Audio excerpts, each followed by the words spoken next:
I would like to ask you to do a quick back of the envelope calculation, please. Don't worry about getting the exact number. It's the rough sense of the number that's probably enough. Think about your career, the businesses that you've been part of as an executive, the decisions you made, the growth you drove, the turnarounds that you were involved in, the deals you helped get across the line. Now think about the shareholder value that got created off the back of your work. What's the number? For most senior executives, that number I think is somewhere in the tens of millions. For a lot of you watching this, it might be in the hundreds of millions over the span of your career. And for some of you, hopefully it's even in the billions.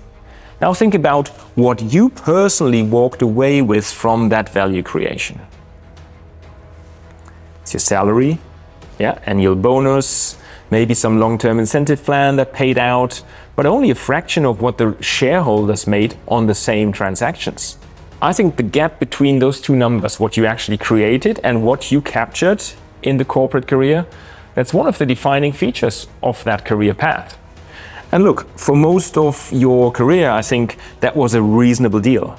Because you weren't just trading your value creation for a salary. You were actually trading, I think, for an entire operating system. The brand, the team, the authority, infrastructure that made you effective in the first place. The institution gave you real things in return. But the deal had a condition attached to it that nobody ever spelled out. It only held while you were inside that corporate. The day you left, operating system stays behind, and so does all the equity upside. From this point on, every decision you make, every business you help now as a consultant, every transformation that you drive, the question is going to be who actually captures that value this time. And going independent is the moment where that deal that you had in your corporate career expires. So you just need to know how to use that new momentum.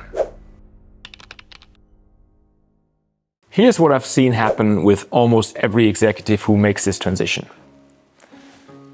Almost all of them think about going independent in terms of replacing their income, which is, completely understandable. Not having your monthly paycheck coming in is a real issue when you only have so many months of runway left in your savings account.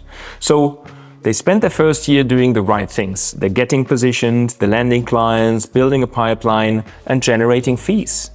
And that work genuinely matters, right? It's the foundation, and I appreciate you can't skip that. But here's what I've watched happen next, and it's a pattern I've seen repeat itself more times than I can count. People get the practice running. Fees come in, things kind of stabilize, and then without really deciding to, many people optimize for just keeping it that way. The steady flow of consulting work, comfortable income, good clients, the practice becomes a well-run one-person business. But let me tell you, 5 years in, many look back and realize, oh man, I've replaced my salary. But somehow the same ratio that defined my whole corporate career, creating a lot of value and capturing only a fraction of it, I've quietly reproduced that thing, just in a different setup. The executives I've watched build something genuinely different, something that 5 or 10 years in is not just comfortable, but it's actually extraordinary and exciting. They all share one thing. They started with the end in mind. Not just how do I generate income, but how do I build something where I'm on the right side of the equity equation for once, where the value I create starts compounding in my direction and not just in my client's direction. And that's a question asked from day one that changes everything. It changes the clients you choose, it changes how you approach the relationships, the way you structure your engagements, the portfolio you build over time. Look, I think fee income isn't your second curve. I think it should be the first year focus and the floor, if you will. What gets built on top of it, if you're deliberate about it, is where the real story starts. So let me describe something that happens naturally when you do good advisory work over an extended period of time. When a client genuinely trusts you, not as someone who delivers a project, but as someone they can really count on. They start showing you things they don't show to anybody else. The real numbers, not the presentations.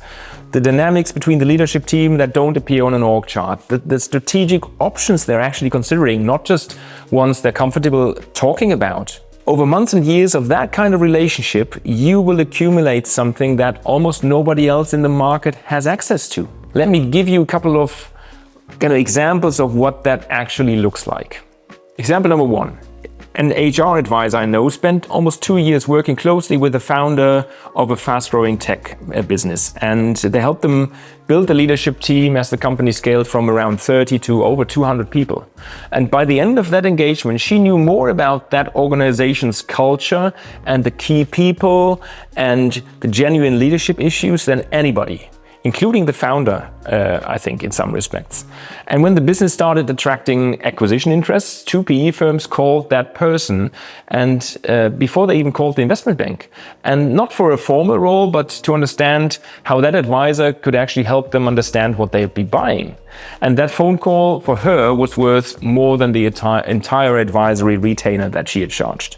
Or take a commercial advisor who'd spent 3 years supporting a family-owned distribution business through a major market transition. He'd sat in the pricing meetings, watched the sales team really operate, understood which customer relationships were genuinely sticky and which ones only looked good on paper. And when the family eventually decided to explore a sale, he was the first person they called. Not because he was an M&A advisor, he actually wasn't. Because he was the one person who understood the business well enough to help them tell its story honestly. And that is access to equity, if you play it right. It's not just useful advisory insight. It is what I would call continuous due diligence. And the thing is, neither of those people set out to build a strategic asset. It happened as a natural byproduct of just doing excellent work and maintaining real trust over an extended period of time.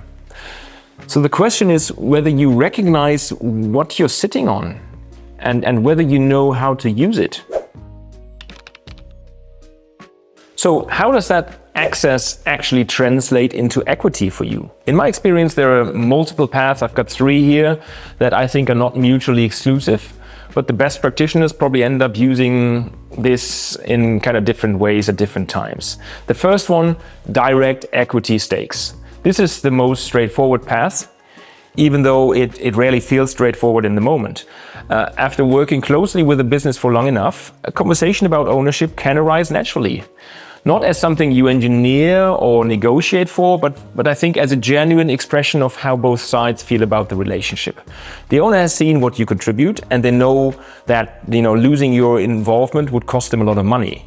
And when they're thinking about what the next chapter for their business looks like, raising capital, exiting, succession planning, they want you properly inside, rather than just next to the business. And that conversation, when it comes from a place of real mutual trust and patience, can result in a stake, in something that compounds for years for you. And I think the key word here is patience. These conversations cannot be rushed without destroying everything that made them possible. The second way, deal flow origination is what I call it. This one is less obvious, but in some ways it's more scalable for you. As your reputation for deep, trusted advisory work builds, and as the quality of your client relationship rises, you start to become genuinely interesting to people who deploy capital. PE firms, family offices, search funds, people looking for proprietary deal flow, businesses worth investing in and acquiring that aren't yet on anybody's radar. And what they're really looking for is someone whose judgment they trust, who has real visibility inside businesses at an early stage. If you spend a year working closely with a founder or an owner and you believe the business is undervalued and you know who the right buyer or investor is, that knowledge has genuine market value. Not as a transaction, but as a relationship that you've built. Built carefully over time, this can become a meaningful source of carried interest, co-investment rights, and fees that look nothing like your consulting day rates.